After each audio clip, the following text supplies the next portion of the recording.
Well, hello there, ladies and gentlemen, and welcome to, as you can see on screen, fancy setup here. Here we go.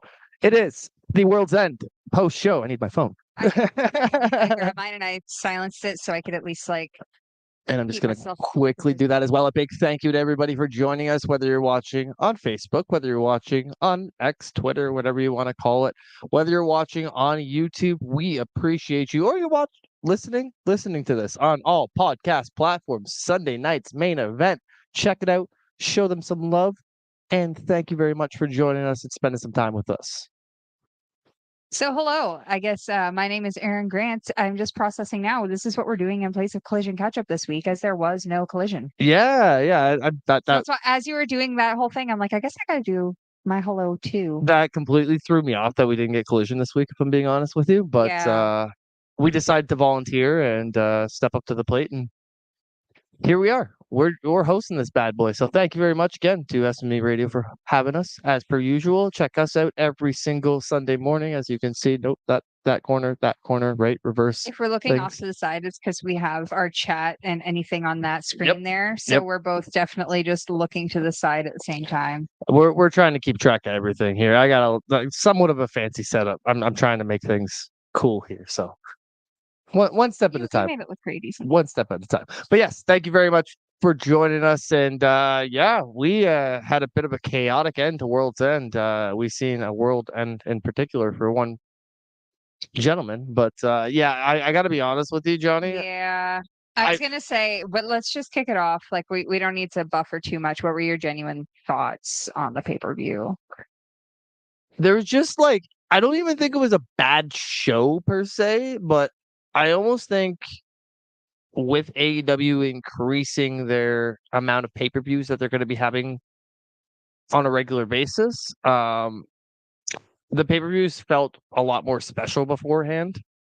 And I feel like with this particular show, there was something that took away from, I don't know, like the Continental Classic, fantastic over the last month. I think it's rejuvenated AEW's product in terms of that's honestly what AEW was about from the get-go. Yeah. I was going to say those are some of the, I mean, I know it was been across Dynamite as well as Collision, but for us who have to regularly watch Collision has definitely brought it up quite a bit. So it's unfortunate that the full end to everything of this year that has been built at AEW really. Excuse me for a second. Flat. Our cat is scratching at the stove. This is what happens when we go live. Oh, she stopped. This is live things, but yes, it's one of those things like they have the long-term storytelling, but like AEW was always built on like essentially like the dream matches and like the big time matches going down, and there wasn't a lot of that going down for me tonight in particular. Like there was a lot of thrown together matches. In particular, there was 2 8-man tag matches that kind of had no purpose to them. You had this random match that, yeah, there was a little bit of storytelling to it, but honestly, there wasn't a lot that was set up in the sense of, like it's just really frustrating that a lot of the stuff that was on tonight's pay-per-view was last second. That's a lot of the stuff that WWE does and a lot of stuff that people don't prefer. Sorry, I just seen the chat and popped me hard there. I think sorry. Trying to distract my cat. I think the issue with AEW pay-per-views quite a bit is it's like you said, WWE does it too, where last minute it's very like, how many of our signed talent can we get onto this pay-per-view last second? How many pre-show, multi-man, any sort of matches can we get on this card? To be fair, with the pre-show, there was only the Battle Royal that was technically multi-man, but yes, no, I do see where you're coming from. Tags, yeah, the couple 8-man tags. Circumstances where the 8-man tag, I remember when they announced, particularly the one I'm sure we're going to talk about quite a bit, the Sting's last match in New York. They kind of added a lot of people to that match that didn't need to be. Mm-hmm. And it just sort of, again, it gave Sting a match on the pay-per-view, but it's not, spoiler, not happy that was his last match in New York. Yeah, that was there was a couple matches tonight where I was kind of shaking my head. We're honestly do a full rundown, but honestly, I think we should start off with what everybody's talking about in the chat. literally what's playing on the screen right now. The main event for the AEW World Championship, you had Samoa Joe challenging MJF. MJF in a 400 plus day title reign. Yeah. He's looking real rough for wear. Like Yes. he's having a hard time. Lack of build up. Absolutely.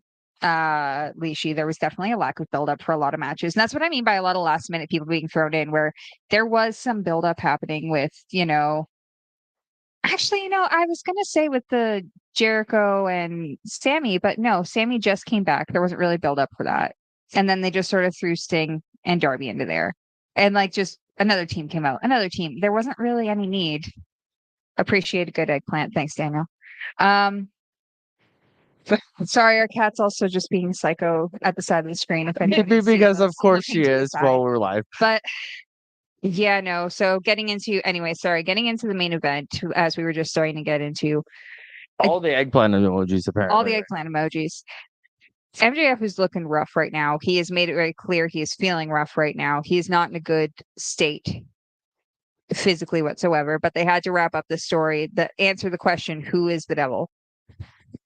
Yeah. So the main event, I'll be honest, the way they ended the main event, they had ref bump. You had a bit of a situation where it ends up where Max is asking for the ring. Cole has the ring. Adam Cole making a surprise appearance tonight of the pay-per-view, cheering MJF on throughout the entire match. Again, asking Adam Cole for the ring. Cole kind of searching around. It was kind of shades of when Wardlow turned on MJF and like he couldn't find the ring and then eventually found it and gave it to CM Punk. He ended up finding it though, he being Adam Cole, handing it to MJF, but too late. Joe gets him in the chokehold and eventually you have MJF succumbing to that chokehold, and it was very anticlimactic. It fell incredibly flat. Like there was even this hesitation when the referee acknowledged, like, yeah, he's sorry, got distracted by the TV. Acknowledged, like, yeah, he's out, and it was one of those awkward, like, ring the bell, I don't know, kind of back and forth moments, and then the crowd hated it. It was frustrating because Max has had such a great reign. He's had some solid matches, and he, yes, at times wasn't necessarily wrestling as much as people would have liked, but it also made it feel like a special attraction, and in a way where not where WWE is like doing with Roman Reigns, but it actually made it feel special when MJF was champion because he was having those big time matches. He felt important, and to have this anticlimactic end to his reign, and obviously it has a lot to do with, I'm sure, the injuries that he's going through. I'm sure that it has a lot to do with potential contract situation, although I think he's re-signed at this point. I have to agree, though. I felt part of the reason I felt it was so flat is that Cole did not have anything to do with costing him the match. With the exception of him digging through his coat and kind of hesitating. See, and that's kind of what I was last second deep diving through like Reddit just to kind of see what people were thinking. And like everybody was kind of saying, yeah, Cole didn't cost him. And like, I guess you can kind of argue. Roundabout way you could argue to say that he did, but at the end of the day, Samoa Joe still choked him out. Yeah. Like he did just naturally lose the match, had that sad moment, followed by obviously the lights out moment. Devil in the ring. Well, Devils, do they have a nickname? I can't recall. No, Devil's Maskman. My cat is just on Zoomy. I don't care for Samoa Joe. I don't mind him being the champion. Giving him his flowers is nice to see. I know he was TNT champion. He was a very dominant TNT champion as well, and I think this is an okay payoff. However, it was just the way they went about it. I think again was very, very anticlimactic. It's interesting because there was kind of like the solidification of MJF literally losing everything all in the same night. His championship, his best friend, potentially his run in AEW. I was about to get a little dramatic and say potentially his career. I wouldn't say his career, but like physically, he needs a break. He is not, again, like I said, he's looking worse for wear. He physically went through a beating and had his kind of come up its moments. Like giving an F5 to Samoa Joe, I have to respect that wholly, especially with the condition that he is in. Mm-hmm. I have to say, I don't care too much for Samoa Joe being world champion, only in the same sense of I get kind of bored with the same old story of the big old wrestlers that just dominate and there's no major effort to it. They just come out, squash, it's over, that's the story. And like I feel like Samoa Joe's TV reign was kind of like that. And so I hope that his world champion reign is a little bit more interesting.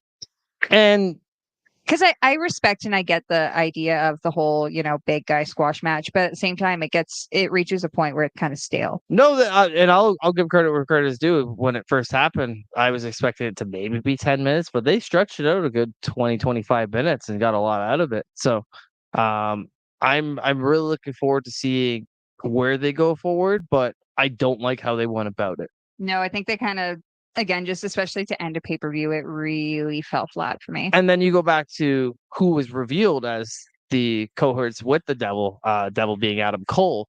You had Wardlow, you had Roderick Strong, and you had now being revealed as the Ring of Honor World Tag Team Champions, Mike Bennett and Matt Taven. I was going to say Mike Taven, but Mike Bennett, Matt Taven, Adam Cole, Roderick Strong, Wardlow. That is the whole group. And that's what's happening right now. So, no surprise. Mass men throughout the entire stable. Everybody there pretty much has a reason. I'll be honest, I was genuinely surprised to see Roddy a part of it. Yeah, I kind of thought that Roddy was a little bit more the blind guy in all of it. But I'm everything makes sense. I'm very happy to see it, genuinely.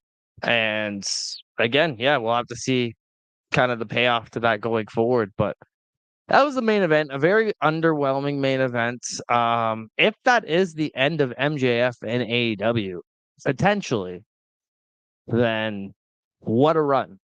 I think that's got to be commended. He's had some of the best matches in the company's history. He's had some of the craziest growth in the company's history from the first match in AEW, if I'm not mistaken.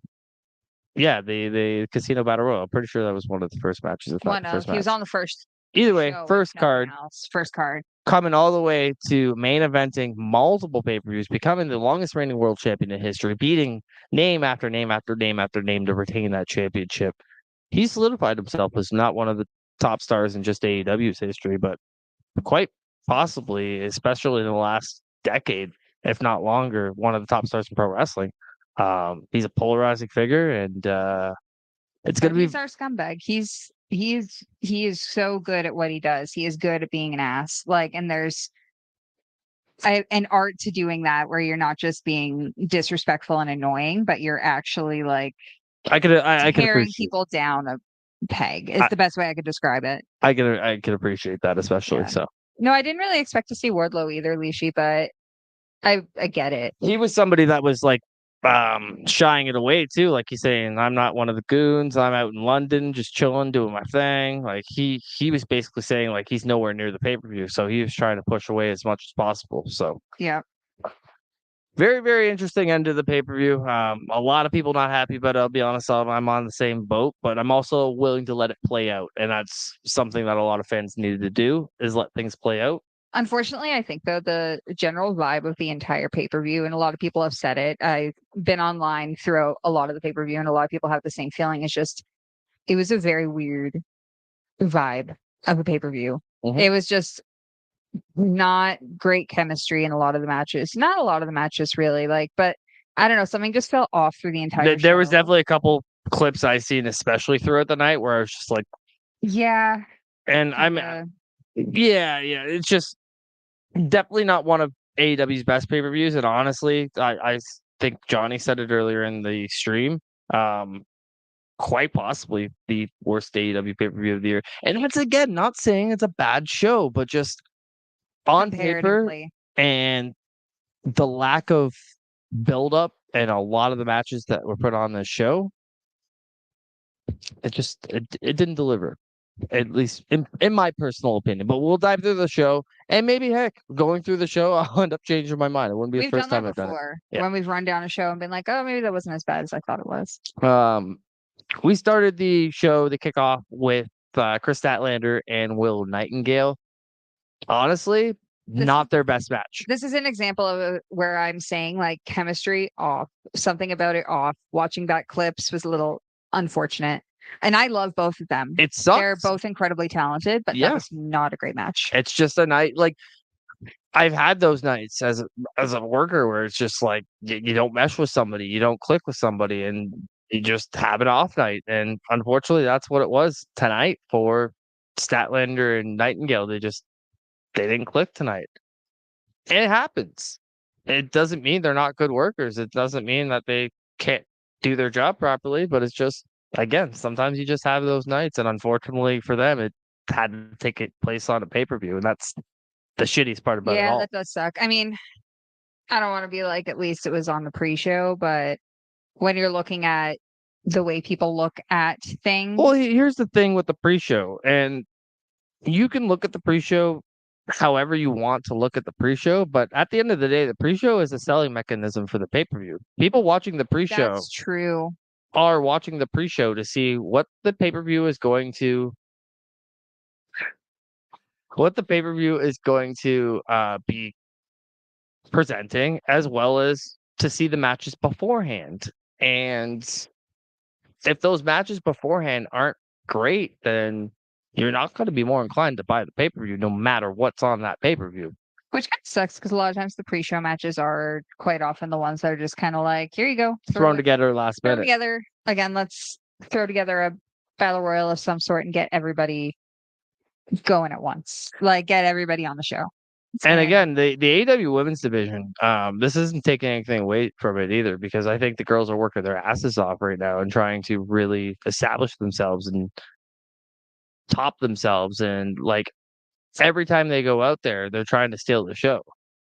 Again, it's just one of those times where things just didn't go their way. And it sucks because I know how hard that women's division is trying to step up their game right now with women's divisions like WWE's, with Impact Wrestling's. Like, there's some solid women's divisions, probably one of the best women's divisions in professional wrestling we've probably ever had. So, again, nothing to take away from Statlander and Willow. They're fantastic performers, but just not their night.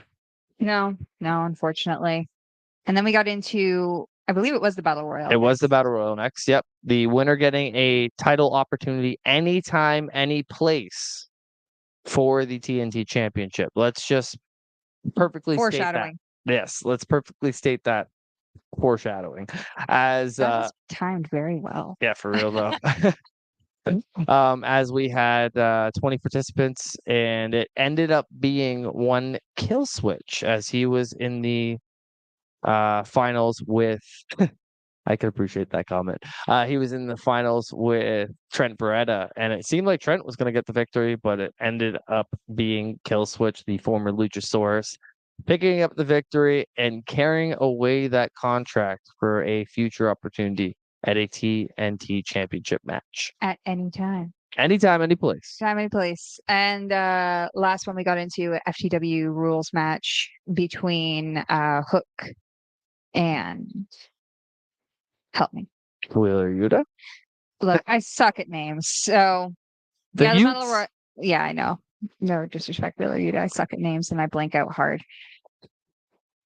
Am I taking over here? Oh, okay. All right. FTW rules, honestly, it was exactly what you expected it to be. I wasn't too surprised with the finish of the match, and I wasn't too surprised with what we got from the match. Hook retained the championship, and it's exactly kind of what you expected. Yeah, and again, I have to agree, Lishi. The bit anticlimactic of the Battle Royal. Yeah, kind of felt like a bit of a sudden ending, but a lot of weapons in the FTW rules match. We've seen a couple of spray painted items with FTW on them, with Wheeler Yuta just making mockeries of them throughout the entire match. And, stop sign. Yes, was it a stop sign? I thought it was a trash can lid. There was a stop sign in one of the matches. I thought it was that one, but now I'm questioning myself if it was maybe in a later match that had the stop sign pulled out. It's potential. Yeah, it's potential. I don't know. Can't do the Englishes very well, ladies and gentlemen, but here we are. It's what? 11, no, 12, It's after 17. midnight. There we go. 12:17 a.m. Thank you very much for joining us, everybody. Whether you're on Facebook, whether you're on X, whether you're on YouTube, whether you're listening to this on the replay on your podcast platforms. It was the FTW match. Thank you. Okay, so there was a trash can lid and a stop sign.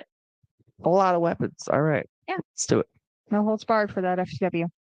Right. Moving on to the actual beginning of the pay-per-view, which was the 8-man tag, one of the 8-man tags. It was the Continental Classic Leftovers 8-man tag, as I like to call it, because that's exactly what it is. Accurate description. Very accurate description. As we had, oh man, team-wise, I'm going to suck here. I was going to say, don't look at me. Yeah, no, I'm not even going to try and do this. Give me 2 seconds here. Either way, like a genuinely solid open to the show.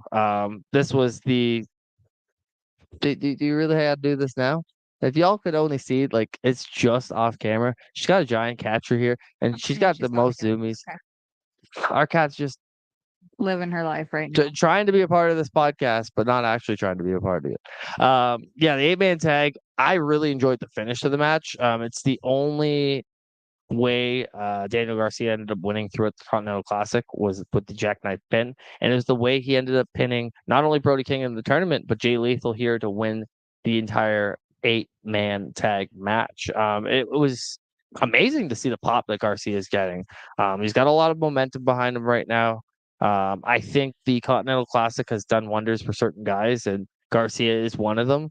Regardless of the losing streak that he was on, I genuinely believe that Garcia has potential to be one of those guys that is the future of AEW. Where they go, like he did team up with the Blackpool Combat Cup guys tonight, and obviously with the JAS, whatever's going on there with the leftover guys and Daddy Magic and Garcia. Yeah, apparently I'm loving the word leftovers, but that's a good word to describe it though, because there was some solid heat with Daddy Magic ringside. Well, he got clobbered after the match by Brody King out of nowhere. They were having some back and forth, so could be building to something because he's been notably present throughout the entire tournament. Mm-hmm. Daddy Magic has sort of just worked his way around the rules and been on commentary the entire tournament. So. Yeah, I've definitely noticed that as well. It's been interesting to see how that's transitioned, and even seeing the promos backstage with Daddy Magic being like, yeah, this guy was potentially going to be a first round draft pick, and now he's a bust. Basically calling out Garcia with how much he was flopping throughout the tournament and losing all of his matches. So, yeah, and that's it for me, Leachy. He's basically saying he needs to not be in a group. He needs to do his own thing. 100%. He shines as a star. Yeah. And we've joked about it many times before, but he's gotten his dance over, but he doesn't rely on it. He doesn't need a group to rely on to get himself over. He is a very talented wrestler as it is. Funny enough, as soon as Garcia was going to go hit his dance on his entrance, Bryan Danielson's music hit, and almost looked like a dad trying to protect his son from doing something embarrassing. It was quite funny. Although then later in the ring, it was, I would say, Garcia and the fun uncle of Mark Briscoe hitting that dance. Yeah, Mark Briscoe hitting that dance is something else. Yeah, that was well done. It was the team of Bryan Danielson, Claudio Castagnoli, Daniel Garcia, and Mark Briscoe against Roosh, Jay Lethal, Jay White, and come on, pop up on the screen. That's for what me. I'm looking at. Look, I'm awful at name retention. I'm awful at move name retention. Roosh, so Jay Lethal, Jay White, and oh my goodness, I'm so sorry, whoever I'm forgetting right Brody now. King. Oh yeah, the one Brody we were King. literally just talking about. Thank you very much. This is what happens, ladies and gentlemen. We are past midnight. Thank you very much for joining us. We're a little forgetful sometimes. We're forgetful on a normal time day. This is late. It's true. It's true. We kind of reverted to recording in the morning because of this very situation where we do get a little forgetful, and we get get a little foggy. less forgetful when we do it in the morning. But We have time to actually process and remember everything, but no, we're it's doing it good. live, It's pal. good for a pay-per-view to do it live. Absolutely. Yeah, solid 8-man tag to carry up the show. Genuinely, I enjoyed the match. I think the Continental Classic brought a lot to the pay-per-view, and I think like AEW should be proud of that concept. They announced that they are bringing it back next year as well, so it's going to be interesting to see what they do with that tournament next year, because I honestly think that it did elevate the product over the last what month or so. I would say so. I kind of hope that they're able to keep some sort of momentum going from it, because generally speaking, for me, it has made AEW so much more interesting to watch, having that sort of a structure to it and without so much outside interference. Yes. So I hope that they can kind of, Well, I mean, again, this is unfortunately a little bit of a dip in that's AEW's biggest quality. complaint sometimes, is the just overbooking of some of their main events, hence tonight's main event, unfortunately. Being overbooked. Yeah. Yeah. All right. Well, what followed our 8-man? We had Miro and Andrade El Idolo. So really quickly with this, rumors quickly spread this morning on social media that Andrade is pretty much finishing up with AEW, and this potentially could be his last match. So this built-up relationship with CJ Perry had to have kind of a finale, and we did see that tonight as CJ ended up costing Andrade the match. For her husband. Yep. Miro picking up the victory. Miro still looking a little unsure. Dejected? I don't know. Dejecting her, rejecting her. Like, she looked very proud. Like, she was very, I'm here. That's my husband. I'm going to help him where I can. He looked, I would say, almost a little offended that she interfered, a little bit like, I don't need your help. I'm making it on my own, which has been his whole point this whole time. But she did follow him out happily. So their story is clearly not done, but it sounds like her story with Andrade is done. Yeah, they made it like they didn't completely write him off. He took the loss clean and tapped out, but he did have Miro in the figure eight, and that's when CJ got involved. I'm just, yeah, that kind of, again, one of those situations again, once where AEW kind of presents something where it could be potentially good on paper, but unfortunately, I don't know if it was a contract situation and they like something fell through, or they knew that this was happening the whole time and they kind of just put this together to see where it would go to maybe entice him to stay with something. I don't know. Which, like, shout out to CJ Perry for being hospitalized with the craziest looking finger I have ever seen. Yeah, that infection that spread to like her elbow, essentially. Literally, like, her finger exploded, and she was in a cast that like matched her black outfit, and I respected that heavily. But I can only imagine, especially if they did know that this is where the storyline was ending, how frantic that was. But either way, yeah, I have to agree, Lishi. This is definitely a match where we knew where it was going. And I think with having so many ongoing storylines, and there's something to be said about the slow burn where it gives things time to cook, but then also you know where they're gonna end. Yeah. You know exactly what is going to happen. And after a while, when it does, you're not really excited. You're just like, yep, called it. Okay.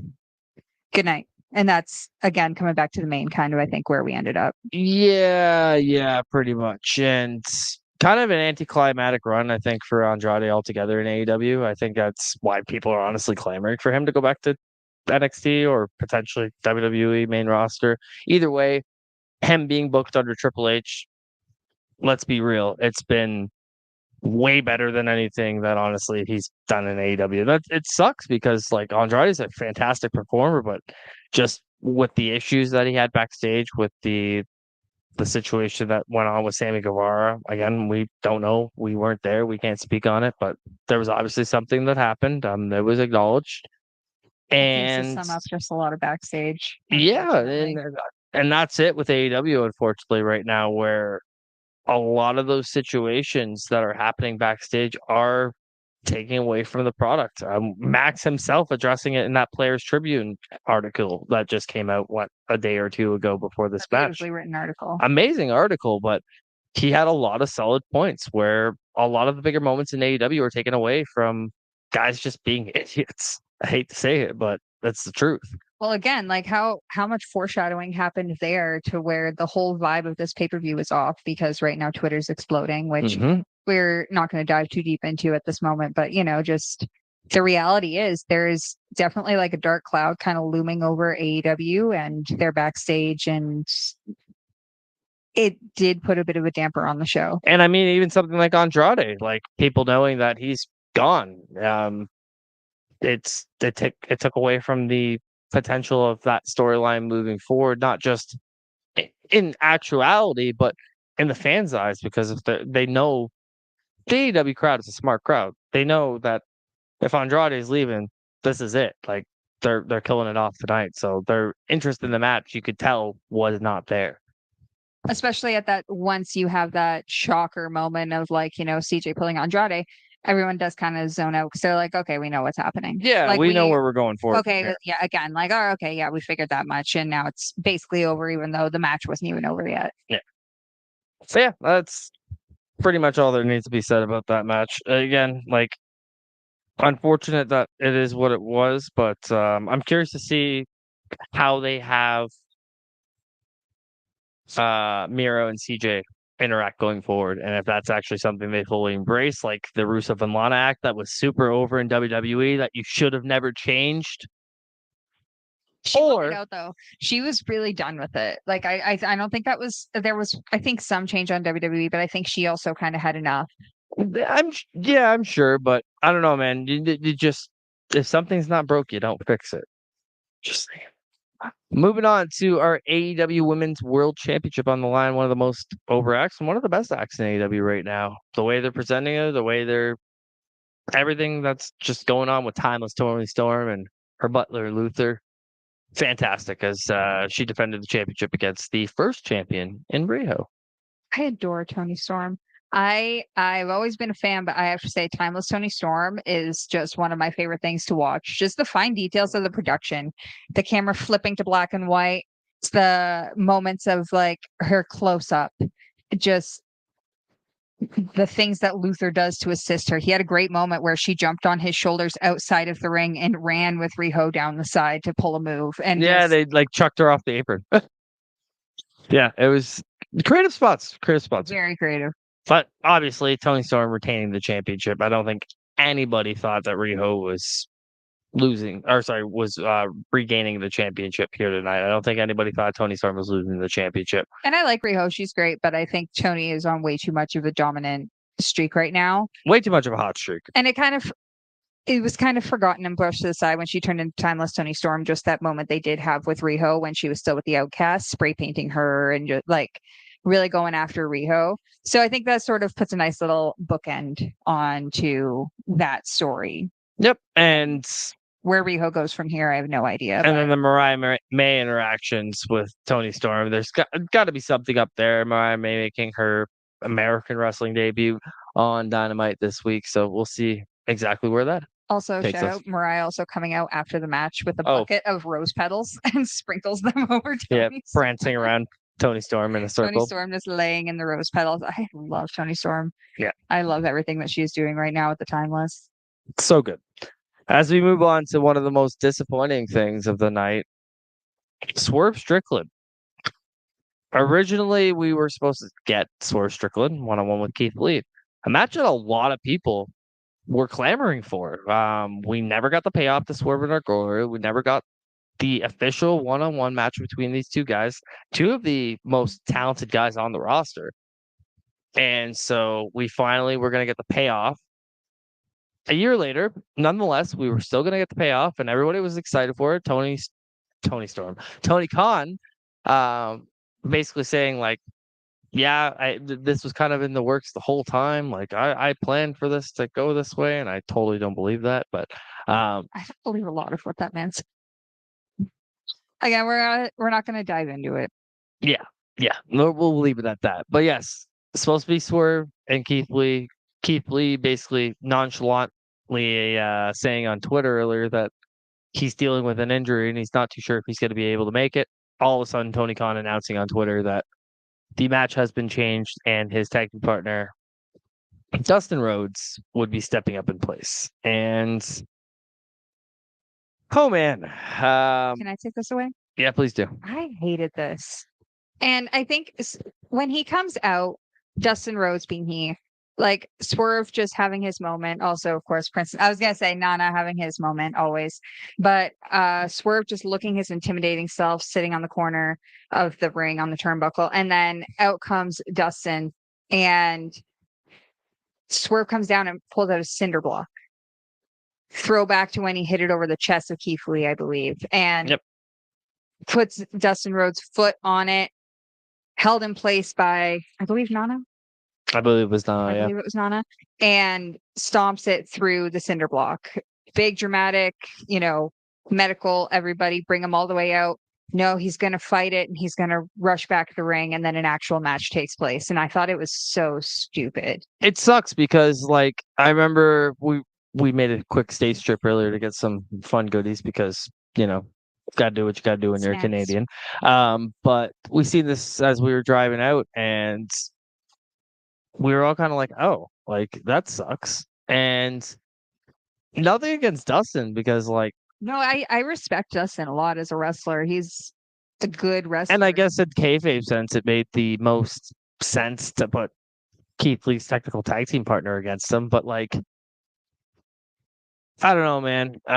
For a pay-per-view match, I almost think you just pull this or you put Swerves elsewhere or something. But, like, I don't think this was the call. And I get you probably didn't want to beat Swerve or you didn't want to take away from the storyline, I guess. But, like, at that point, it's exactly what's going to happen. And, like, you basically...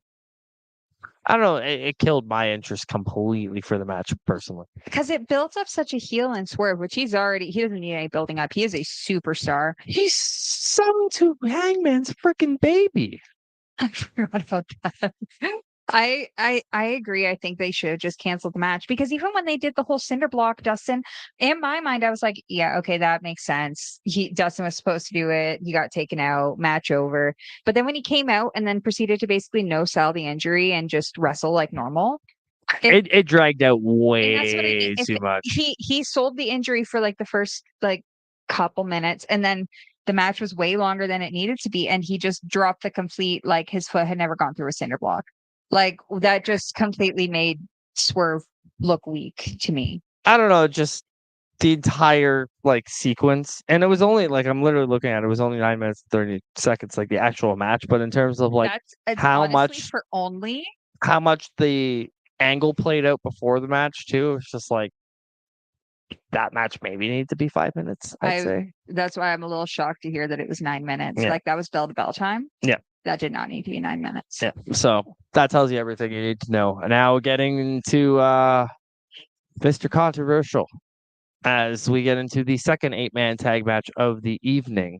We had the Don Callis family, Kesha, Powerhouse Hobbs, as well as Ricky Starks and Big Bill, your tag team champions, taking on Sting, Darby Allin, Sammy Guevara, and Chris Jericho. Shout out to all the signs in the crowd. Yeah, so NDA. So I'm gonna keep this as professional as possible because we weren't there. We weren't there, as well as at the end of the day, we are representing a company, not just representing ourselves. Yeah, the chants were pretty nasty. I think whatever went down, something needs to be addressed. And whether that does happen tonight on the press scrum, I'm not entirely sure. I'm not watching it right now. And if it has even started. I know we were going to try and throw it up, but then we didn't end up getting a chance to. I think if AEW and Tony Khan are smart, they don't let Jericho speak in that scrum. I definitely agree with that, but I also wonder if Tony addresses it at all, and if there's an investigation that's launched into it, because I mean they've done that before where they've launched investigations into certain incidents. And they've done that, but the thing is, I think the reason that people are taking issue is that when they've done that, they have pulled their wrestlers from TV while the investigation took place. For example, one of Jericho's team members, Sammy Guevara, when he went through everything, they pulled him. Yep. they did what they had to do. They did their investigation as well as he did whatever training and sensitivity he had to do.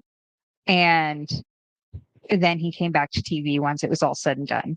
So the fact that all of this is so prominently happening that on Twitter, Chris Jericho is almost trending above AEW World's End.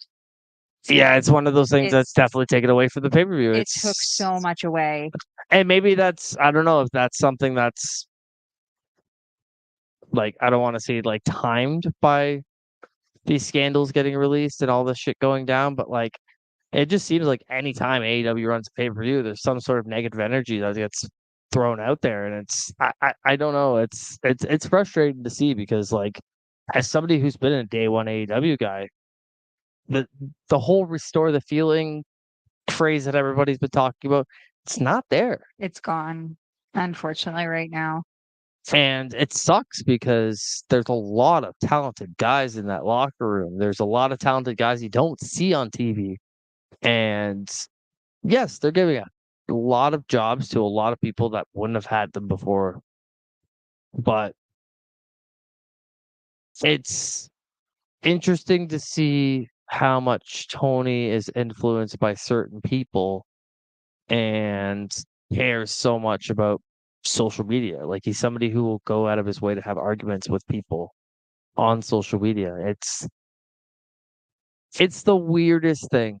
And to see it go from, Cody and the Bucks and Omega and Hangman and all those guys kind of being the main featured guys to all of the other guys being built up. But I mean, look at tonight. It's the first pay-per-view in history.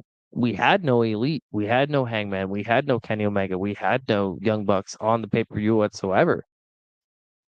And that alone takes away from the feeling of AEW. Those guys are AEW, whether you like it or not.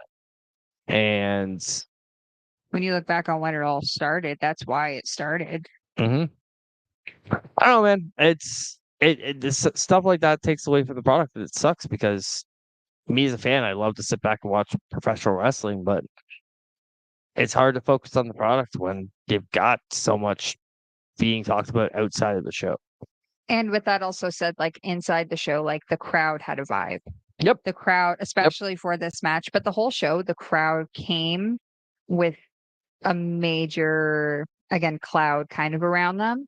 And so when there's... It wasn't your typical New York crowd. Like New York crowds are usually hot and on fire the entire night. This crowd was kind of just there. And they were chanting and they were kind of stirring the pot. Like, I don't know if it's one of those things where going back to what I was saying about too many pay-per-views and like AEW kind of overdoing it with the pay-per-views because they had a very solid system with the 4 pay-per-views a year. And don't get me wrong, it's not a bad thing to throw a special pay-per-view here and there, but you just had a pay-per-view a month ago. You've had the couple of special dynamites and collisions as of late as well. On top of that, like it's a lot for a fan to take in. And I think especially throwing a lot of the stuff together last minute like it did, it's hard to get invested.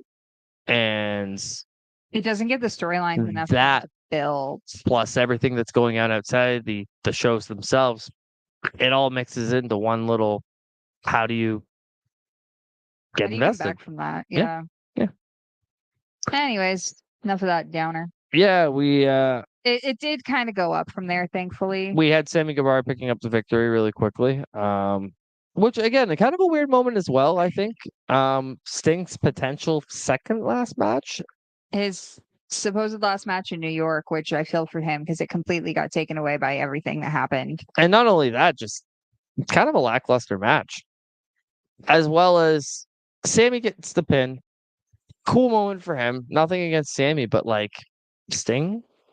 Everybody left in the ring after the match. That was kind of cool to let Sting have that moment with the fans, but like he can hit that shooting star press and then have Sting put him in a Scorpion Deathlock, or you can do something different where maybe he hits the GTH into the Scorpion Death Drop. Like, I think the ending moment has to be Sting.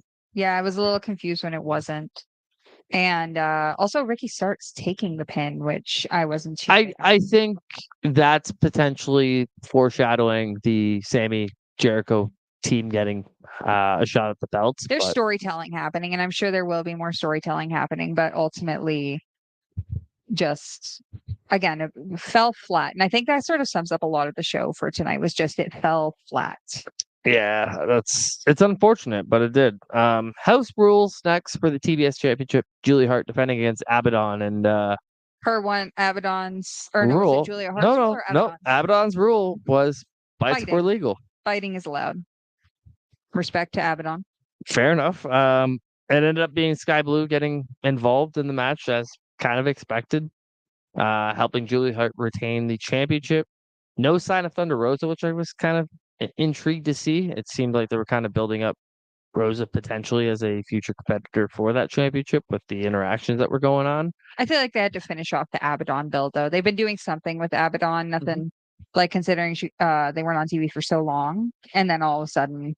Yeah, no, she really revitalized herself over the last little while, and props to her. She got a pay-per-view spot out of it as well, which has to be commended, honestly, at this point. Sky Blue and Julia Hart, a fantastic duo. I think the progression of Sky Blue has to be noted. She's one of the homegrown stars in AEW, as well as Julia Hart, and I think two of them together are really stepping up and showing why the women's division AEW is one of the best. So, big shout out to them too, and really looking forward to it. And I saw somebody talking about like Julia Hart's stats for this year. It's like she's wrestled 40 matches and only lost 4 or something like that. Not bad. Very impressive, and she's only 22 years old. Yeah, that stat blew my mind. Respect. As we move on to the no disqualification match for the TNT Championship, I will say very, very impressed with this match. I think it's safe to say I was going to say thank God for match of the night. I 100% agree. I think there's no questions. As Adam Copeland challenged Christian Cage for the TNT Championship, and fantastic match. Starting off hot. Copeland jumping Christian halfway through his entrance. There was just so much that happened in this match, genuinely. A lot of callbacks, because I think the reason everybody was so I popped excited, hard for the WrestleMania 22 throwback gear. Yeah, callback right from the start. Right from the how start. He's coming out. But just, again, these are childhood best friends. They came to absolutely beat the crap out of each other. They knew it. And so they really did no holds barred. There were ladders, tables, Flaming tables? Flaming tables. As soon as the tables came out, I was like, light it on fire. And they did. And that was really well, exciting. The crowd started chanting, we want fire. And I think when you bring out a table in an Edge match or an Adam Copeland match, you know what you're signing up for. The crowd's going to instantly go back to that moment. And they delivered, although, goddamn Nick Wayne. Yeah, Nick Wayne being the one to actually take. Oh, my goodness. And Bump is right. Like, he bounced off of that table. It was gross. Flew backwards. The table did not break, was still on fire. Yeah. Horrible. Yeah. Ow. Talk about I am the table. That was an I am the table moment, if I could say so myself. But a big moment to close this match as Adam Copeland defeating Christian Cage, getting his moment as the new TNT champion. And just as he's celebrating, he's having that moment. He's getting excited and embracing the crowd. Kill switch popping up from behind, attacking Adam Copeland, and seeming like he's going to cash in that contract that he won just earlier in the show, which, going back to what we said, anytime, any place. As he's about to do it, Christian stops him and tells him to give him the contract. Oh, baby. Storytelling? 101. I love it. Yeah, it was really well done. Loved it. And just as it seemed like there was the potential of Killswitch to turn on Christian, Christian pulls him close and whispers something into his ear. Sweet nothing. So I don't know what it was, but either way, it was. Yeah, I was intrigued. I was very intrigued to hear what he was saying, but essentially, Killswitch does it, hands contract back. Christian signs it, hits Actually, it should be noted, Copeland winning with A kill switch. and Christian winning with. I almost called it the shine. Uh, Spear. I had to stop myself. Touche. Winning with the spear. So winning against each other with each other's finishing moves. Good touch. As In the record books, not only do we have a 2-time TNT champion in Christian Cage, but the shortest reign in TNT championship history with Adam Copeland holding that championship for a mere few minutes. he barely even got to stand up to celebrate. But he did walk himself back out.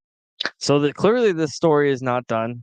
Clearly we've got something going forward with these guys. So I'm very intrigued to see how they progress this story. Because it's not done. I think everybody was really expecting this to kind of be the conclusion of it. So that's the one excitement I'll say. This match was fantastic for me. Easily best match of the night. Match of the No night. doubt. Although this next match potentially could argue it, as we had Jon Moxley and Eddie Kingston in the finals of the Continental Classic. I think it goes into like what your preference is, if you prefer the hardcore or the classic match type, because those, like, I would say 2 best matches of the night were very much both ends of the spectrum. Yeah. And this was a great just wrestling match. The chops, the sounds, some of those chops from Kingston were making on Moxley. Moxley himself having to like take a moment, and you never ever see Jon Moxley take a moment from a chop from any sort of a strike. So that just tells you everything you need to know with how much of a badass both of those guys are. And they threw everything at each other. It was insane. It was. They did not. And it was. Now that I'm like, it's hard between the 2 matches, the Copeland and Cage match and this match here. It's again, I think neck and neck, man. Neck and neck comes down to personal preference at the end of the day on that one. But also Bryan Danielson on commentary as well. Yes, and Eddie Kingston doing the damn thing. Well, having his moment, becoming the first ever Continental Champion, regaining his Ring of Honor World Championship, his New Japan Strong Openweight Championship, and combining it with the AEW Continental Championship, making it a Triple Crown Championship. What a moment for Eddie Kingston. As somebody who nearly retired before he got signed to AEW, to see him having a moment with one of the top guys in the company and getting the embracement of the crowd, as well as Leachy, Brian giving Eddie his flowers on commentary finally too, after calling him a bum throughout the entire tournament. Yeah, he was really just talking shit the whole time and giving him his flowers, and then at the end having a really good moment between Moxley and Eddie as well. Just really giving him that hug, letting him have that celebration. And again, going back to what this tournament did for the company, I really believe that this is the stuff that AEW is about. The storytelling is there sometimes, but the matches, the quality of matches is what people want to see. And I think this brought out the best in every performer in that tournament. Everybody wanted to step up and give the best show possible every time they were going out there. And this was no different from any of the tournament. I think they put up a 5-hour or so thing on. Oh, the full storytelling. Yeah, it was like one of those things I love that they put together. The storytelling breakdown. And I highly recommend you going out of your way to check that out if you got a day on your hands. Like, watch an hour of it at a time. That's some of the best professional wrestling that we're potentially gonna see from AEW, and I think that tournament is gonna be something that people looking forward to on like a yearly basis. Again, they announced they are bringing it back. I do agree with Leachy before we kind of wrap things up here on the post show. Not the best move from AEW introducing another championship to the company. They do have a lot of championships as it is. So, genuine question, because I feel like I've been back and forth, because at the end Eddie celebrates with all 3 belts. Are they all now just in that one new belt? Or are they all 3 different title reigns, 3 different title defenses? It's kind of one of those like Roman Reigns situations when you're not too sure of like how many belts are going to be held at once, I guess. You look at like the World Tag Team Championships weren't defended tonight. The World Trios Championships weren't defended tonight. Was the women's world championship defended tonight? Tony Storm. Yeah. Okay. Yeah. I feel like Yes, we saw Julia. Yep, TNT. We saw the no disqualification match. So, like there was a couple championships, It was decent for but then you match got the defenses. integration. Oh yeah, the international title. Good point. But then like you kind of get into the nitpicky area where they sometimes defend Ring of Honor titles. The integration of the ROH titles, the potential of like sometimes New Japan championships popping up, and they do use other promotion championships as well. So just like the confusion of that on top of how many championships are already in the company, yeah, I don't honestly get it, but I do like Kingston getting that moment. It's kind of a selfish thing, where not necessarily with the company putting another championship in the system, but if it means Eddie Kingston gets that big moment in the semi-main event of a pay-per-view, then it is what it is. Worth it. Yeah. Worth it. So, man, that about wraps us up because we pretty much talked about the main event when we started up. Again, the main event, Adam Cole revealing himself as the devil. Following the main event, Samoa Joe, your new Ring of Honor. Wow, see, we're talking so much about championships. They get so much back and forth. Samoa Joe, your new AEW World Champion, and Adam Cole revealing himself as the devil with Roderick Strong, Wardlow, and your new Ring of Honor Tag Team Champions, Mike Bennett, Matt Taven. That whole crew is all together, and made MJF's world literally end. Yeah, I'm very intrigued to see where this goes now that the devil has been revealed, especially with the shape that Max is in and the contract's up in the air. I'm just very curious to see where this goes. And Adam Cole is also still in a boot. He is still injured. That is something to be noted as well. Just saying. To how much of that is real and how much of that do you think is maybe just him playing it up? I was half expecting one of those moments where he like kicks off the boots and just starts like jumping on one foot, which I know he's actually hurt. So I wasn't really thinking he was going to go that far, but there's always this little part of me that's just like, what do I believe here? All right. Well, with that said, I am Erin Matthew Grant for Days 4. You can follow me on all forms of social media. Follow me on my world of independent professional wrestling. Whether you're in the comments wasting your time and wasting your night, or whether you're follow me and support me on everything I do, I appreciate you. Babe, take it away. And you can follow me on all forms of social media at Erin154Grant. Follow me in whatever I decide to tip my toes into in the world of professional wrestling, as I'm not a wrestler, but I just like to help out wherever I can. And do dope ass checks. Anyways, guys, we're out of here. Thank you very much for joining us, and we'll see you next week on Collision Catch Up. Happy New Year. Happy New Year.